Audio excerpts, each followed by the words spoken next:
with a wide receiver, what do you really get? What do you win by having a wide receiver on your roster? Diva, wide receiver, by the way. No. Top flight. Take the Diva thing out of it to begin with. Diva. Just the best guy in the league at the position. What does that get you? How many more wins do you get?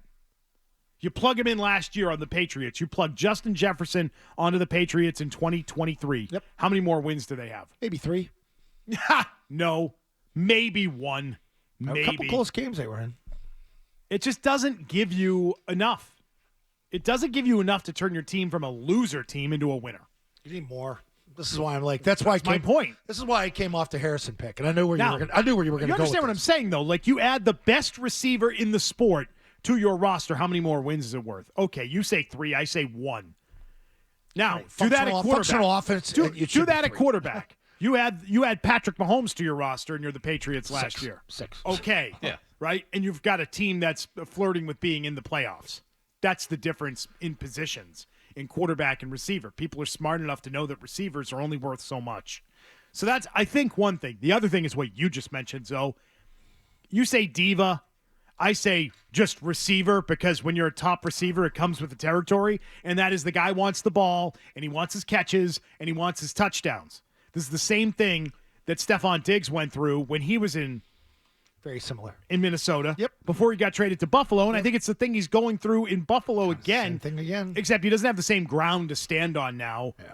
These years later Yeah. in Buffalo. So he's going through it now in Minnesota, which means if he doesn't like the situation in Minnesota with Kirk Cousins as his quarterback, what do you think he's going to like about the situation in New England if he were to come here? Okay. So, and play that out, right? Yep. He comes to New England.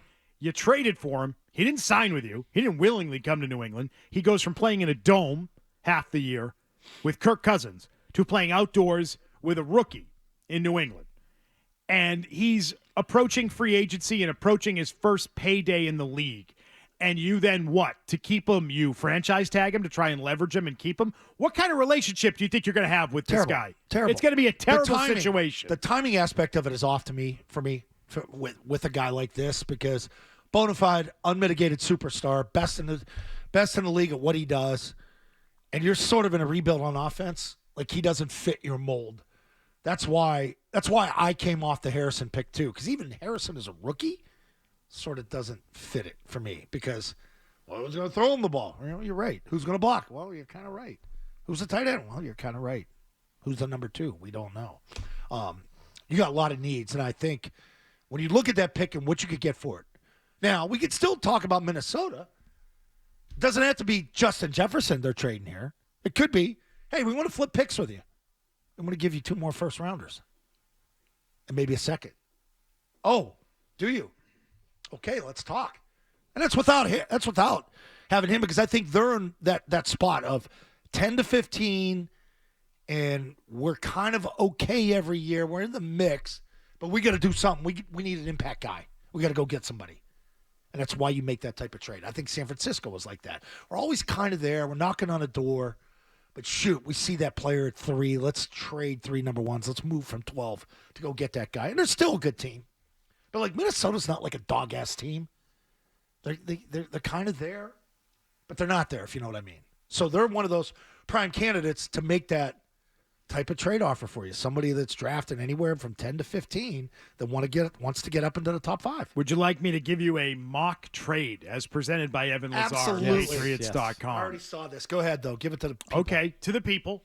His mock trade is Justin Jefferson to the Patriots, with the Patriots getting back, along with Jefferson, the 11th pick overall, the 42nd pick overall in round 2, and then also another second rounder in next year's draft. Another 2. The Patriots would give up the number 3 overall pick.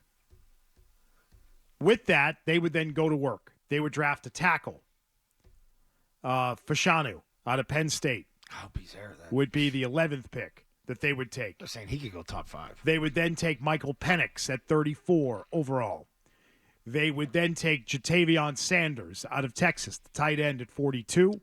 And they would take a receiver, Brendan Rice from USC, at 68 in the 3rd round. So they go tackle, quarterback, tight end, receiver with their first 4 picks, and they also acquired Justin Jefferson in the deal.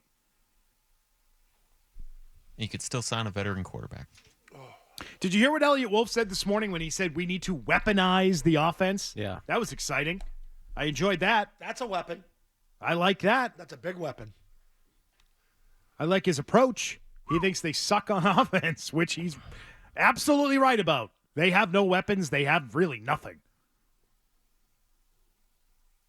I like the fact Kendrick Bourne was in the building this past week. You are And such a Kendrick Bourne fanboy. I think he's turned a corner. I do. Yeah, and then he I blew know out the his age is ACL. Okay, all right, yeah. So do other guys. Other guys pop things. Saying, and that's a- tear Achilles and all That's that. not yeah. nothing. Bleep happens. Yeah, but I think the kid works hard. And I think I go back to how he was playing and how it was trending prior to the injury. And I think it was playing pretty damn good. It was one of the few good things you had. And he actually wants to be here. And it's not going to be for crazy money. Ruh-roh. See, what? Whoa. Ruh-roh. Looks like Drake May is going to pass on throwing at the combine. Oh, no. Bad move, kid. That's a bad move. What'd I tell you? That's a bad move. Let's play hide and seek for another month and a half. And we're back I on. find you. I'm going to find you. I'm going to find all kind of things about you. Ooh.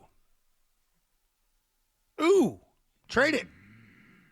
Just physicals and interviews at the combine. Yeah, we could bring you in for a 30. I don't even want to interview you at the combine. I'm all set. What is he I'd doing? interview everybody else. I mean, he is You a could bring him guy in that for a could go 30. out there and wow people. Right?